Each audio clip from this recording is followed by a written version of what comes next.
single sided ဆိုရင်နဲ့ double sided ဆိုရင် single sided ဆိုရင်ကဒီကောင်ကြည့်လိုက်တာနဲ့လုံးဝလှတယ်ဒီကောင်လုံးဝဆက်စီပဲဒီဇိုင်းအရမ်းမိုက်တယ်ပေါ့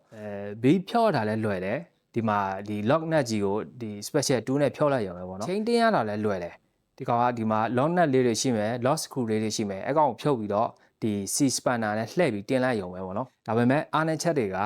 weight လေးတယ်အန်တစ်ဖက်တည်းဆိုပေမဲ့ဒီခိုင်ခန့်မှုရှိအောင်တတ်သူဓာတ်ကိုအထူကြီးလောက်ထားရတာပေါ့နော်ဆိုတော့ဆွဲအား weight ရယ်တာယာ weight ရယ် brake system ရယ် weight တွေရယ်ပေါင်းသွားပြီးတော့သူက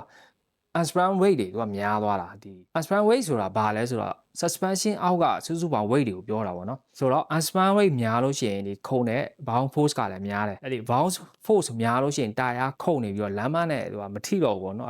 အဲ့ဒီခါမှာတာယာ grip ကပျောက်တတ်တယ်ပေါ့နော်နောက်တစ်ချက်ကဒီနောက်ဘိန်းဘက်က weight တွေဟို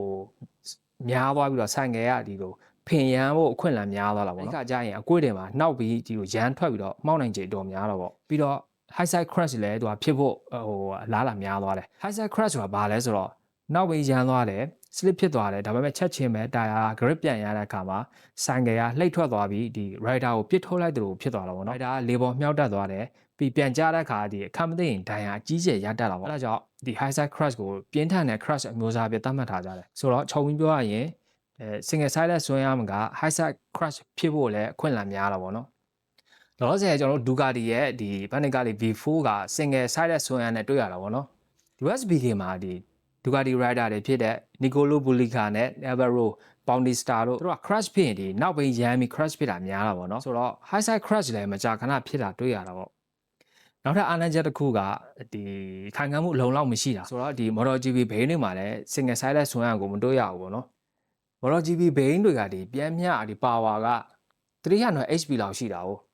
ပါရမ်းများတယ်0 to 300 km/h ကိုသူက10 second အောက်နဲ့ရောက်နိုင်တယ်ပေါ့နော်ဆိုတော့ဝုန်းတိုင်းတင်နိုင်တဲ့ speed ကလည်းအရမ်းများတယ်အကွေ့တွေကျွန်တော်တို့ဒီအထူးသဖြင့်ဒီ S အကွေ့တွေပေါ့နော် S ကွေ့တွေဆိုရင်ဘဲညာအဲ့လိုလှိမ့်မြန်စွာကွေ့ရတာကြောင့်သူဒီဆွဲအားမှာ torsional strut လို့ခေါ်တဲ့ဒီလိန်ကျစ်အားကြောင့်ဒဏ်တွေဖြစ်ပေါ်လာတာပေါ့နော်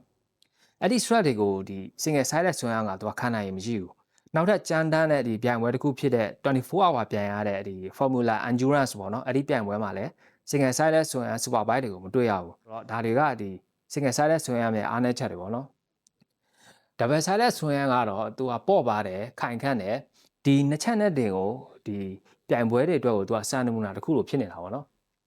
double sided ဆွဲအားကဒီ single sided နဲ့ရှင်ရင် weight မှာအရန်ပေါ့တယ်ဒီ MotoGP ဘိန်းတွေမှာဆိုရင်ဒီမှာကြည့်လိုက်ဒီဆွဲအားကြီးကိုသူကအပေါက်ကြီးဖောက်ထားတာတွေ့မယ်အဲ့ဒါသူက weight ပေါ့အောင်ဒီတတ်သူဓာတ်တွေကိုသူကဖယ်ထုတ်လိုက်တဲ့သဘောပေါ့နော်အဲ့လိုအပေါက်ကြီးဖောက်ထားပေမဲ့သူကခံခိုင်းမှုကတော့သူကရော့မသွားဘူးဒီပြင်းထန်တဲ့ torsional stress တွေကိုသူကလည်းခံနိုင်ရရှိတယ်